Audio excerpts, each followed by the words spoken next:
Sweet flower, with flowers by bridal meadow strewn.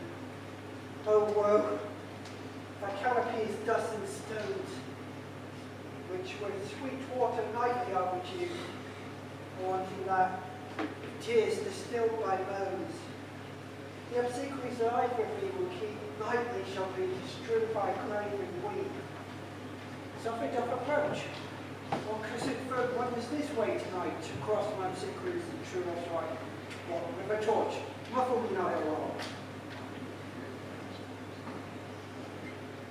Give me that matter, the wretched man. Hold, take this letter. In the morning, seek out deliver to my lady mother. Give me the light.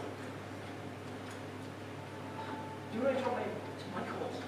Why I descended to this bed of death is partly to behold my lady's face, but to take thence from her dead finger a precious ring, a ring that I must use in dear employment. Therefore, hence, be gone. But if thou jealous dost return to pride in what I further shall intend to do, by heaven I will tear thee joint by joint and strew this holy churchyard with thy limbs. The time of my intent is savage wild, more inexorable far than empty tigers and roaring sea. I'll be gone and not trouble ye. So shalt thou show me friendship. Take thou that. Farewell, live, and be prosperous, good woman. All the same, I'll hide me hereabouts. It's an intense I feel in these looks and Thou detestable mortal, thou woman that gorged with the dearest morsel of the earth. Thus do I enforce thy rotten jaws to open, and in despite of crying with more food. This is that banished, haughty Montague, who murdered my love's cousin, with which grief is supposed the fair creature died. He has come to do some villainous shame to their dead bodies. I will apprehend him. Stop thy hallowed toil, foul Montagues. Can vengeance be pursued further than death? Condemn further. I will apprehend thee. Obey and go with me, for thou must die. Indeed I must, and therefore pay my hither. Good gentle youth, tempt not a desperate man. Fly hence and leave me. Look upon these gone, let them affright thee. Put not another sin upon my head by urging me to fury. Be gone! By heaven I love thee better than I love myself, for I come hither armed against myself. Be gone, live, and hereafter say a bad man's mercy, bid thee run away. I don't defy thy culmination, and I pray thee a felon here. Wilt thou provoke me? Then have at me, boy. The Lord next night, I must go call the watch.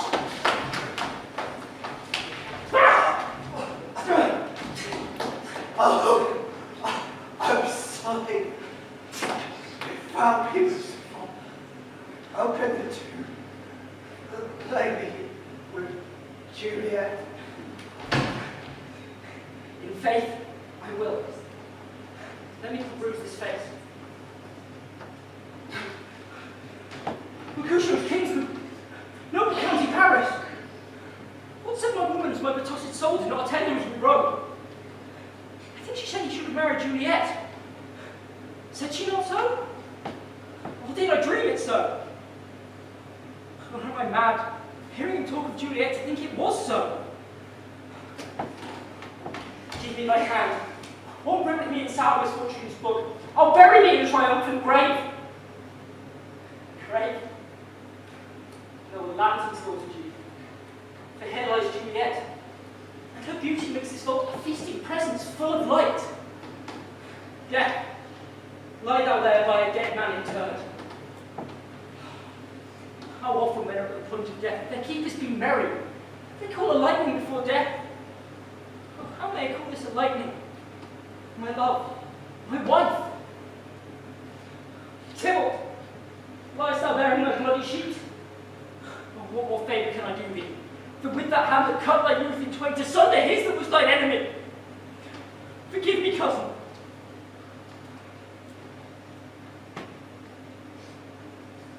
Ah, dear Juliet, why art thou yet so fair? Am I to believe that unsubstantial death is amorous, and that the leader bore in monster here without to be his paramour? For fear of that, I will stay with thee, and never again depart from the palace of dim night.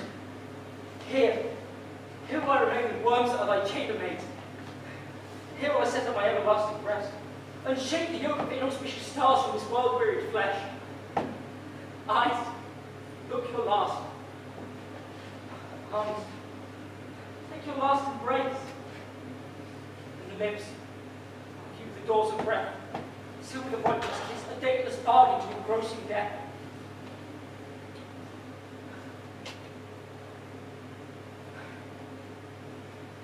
Here's to my love. Of true apothecary. Thy drugs are quick. Thus, with a kiss, I die.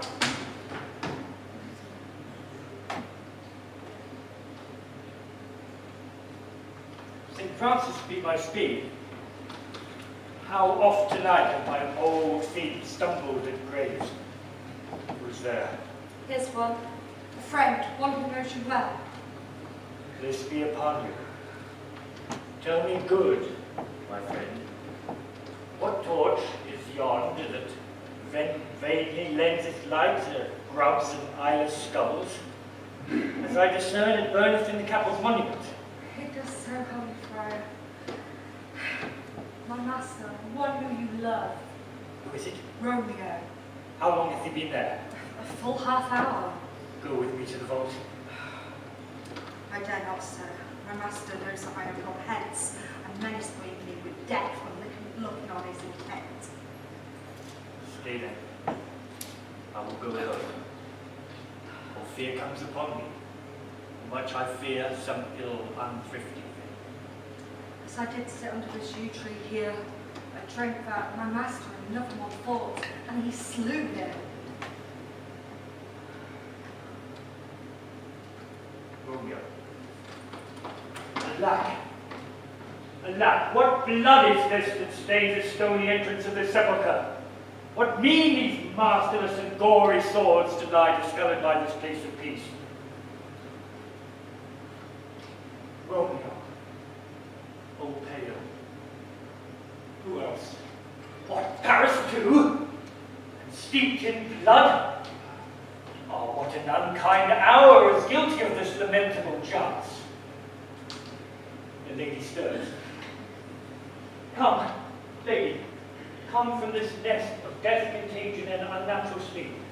A greater power than we can contradict hath thwarted our intents. Come, come away. Thy husband in thy bosom there lies dead. And Paris too.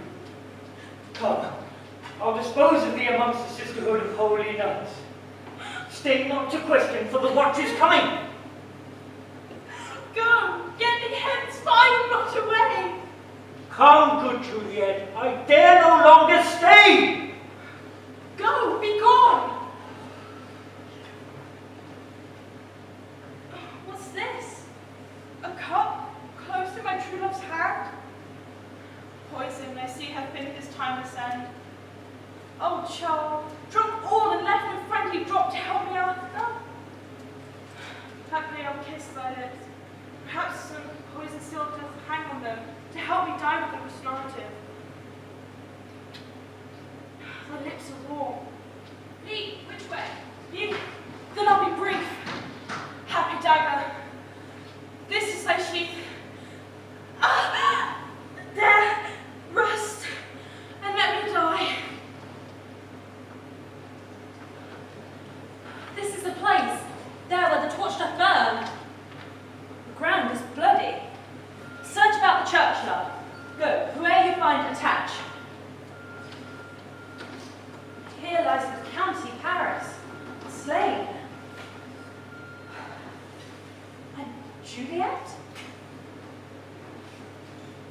Warm, bleeding and newly dead, who here have lain these 3 days buried? Run to the Capulets, raise up the Montagues, find some search. We see the ground whereon these woes do lie, but the true cause of all these piteous woes we cannot without circumstance descry. It's Romeo's servant, the founder of the churchyard. What I say? Here is a friar that trembles, sighs and weeps, until this matter of his favour is coming from the churchyard side. A great suspicion. Stay the friar too. How should it be that they should shriek abroad? The people in the street cry Romeo, some Juliet, and some Paris, and all run with open outcry to all the world, our monument. Here lies the County Paris slain, and Romeo dead, and Juliet dead before, woman you killed. Search, seek, and know how this foul murder comes. Here is a friar and has slaughtered Romeo's servant, with instruments upon them fit to open these dead men's tombs. Oh heavens! Oh wife, look how daughter bleeds! This dagger is mistaken for Owen's house. It's empty on the back of Montague. There's a sheath in my daughter's bosom. Oh me, this sight of death is as a bell that warns my old age to a second.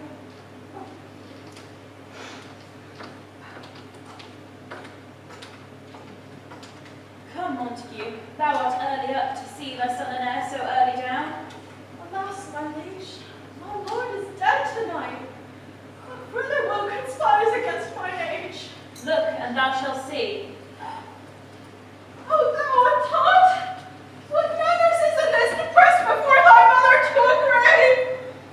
Seal up the mouth of outrage for a while, till we can know the true course of these woes, and clear up these ambiguities, till we know their cause, their true descent.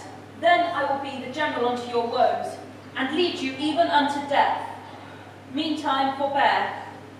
Let mischance be slave to patience. Bring forth the parties of suspicion. I am the greatest, able to do least, yet most suspected. The time placed off made against me of this direful murder. Here I stand, to impeach and purge myself, condemned and excused. And say at once what thou dost know in this. I shall be brief, for my short days of breath is not so long as is a tedious tale. Romeo, their dead, was husband to that Juliet, and she, their dead, was Romeo's faithful wife. I married them, and their stolen marriage day was Tybalt doomsday, whose untimely death banished the new-made bridegroom from the city, for whom, and not for Tybalt, Juliet pined. You, to remove her from that siege of grief, betrothed and would have married her perforce to County Paris. Then comes she to me with wild looks and bid me devise some mean to rid her of this second marriage, or there in my cell would she kill herself. Then gave I her, as tutored by my art, the sleeping potion which so took effect as I intended, for it brought upon her the form of death. In meanwhile I writ to Romeo that he should come this dire night to help to take her from her horror grave, being the time the potion's force should cease. But he which bore my letter, Friar John, was stayed by accident, and yesternight returned my letter back. Then all alone, at the prefixed hour of her waking, came I to take her from her kindred fold, meaning to keep her closely at myself till I conveniently could send to Romeo. But when I came, some minute ere the time of her awaking, nay, untimely, noble Paris, and true Romeo dead. She wakes, and I entreat her to come forth and bear this work of heaven with patience. But then a noise did scare me. She, too desperate, would not come with me, but as it seems, did violence on herself. And all this I know, and to the nurse at the wedding, her nurse is privy. If aught in this be miscarried by my own fault, did my own life be sacrificed some hour before his time unto the rigor of severest law. We still have known thee for a holy man. Where's Romeo's servant? What can she say to this? I brought my master news of Juliet's death. Then a post came from Paignton to this same place, to this same monument. The earl bid me give his mother this letter, menacing me with death and looking on things intense. Give me the letter. I will look on it.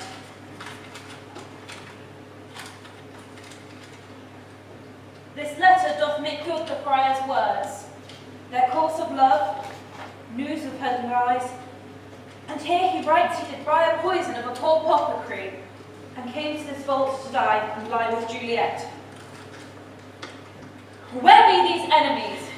Capulet, Montague? See what scourge is laid upon your hate, that heaven finds means to kill your joys with love. And I too, for winking at your discords, have lost a brace of kinsmen. All are punished. Oh, Montague, give me thy hand. This is my daughter's, George. No more can I demand. But I will give thee more, for I will raise her statue in pure gold. All Brixham by that name be known, there shall no figure at such rate be set, that of true and faithful Juliet. My rich Romeo lies laid as thine, poor sacrifices of our enmity. A glooming peace this morning with it brings. The sun, for sorrow, shall not show his head. Go forth and have more talk of these sad things. Some shall be pardoned, and some punished. For never was a story of more woe than this of Juliet and her Romeo.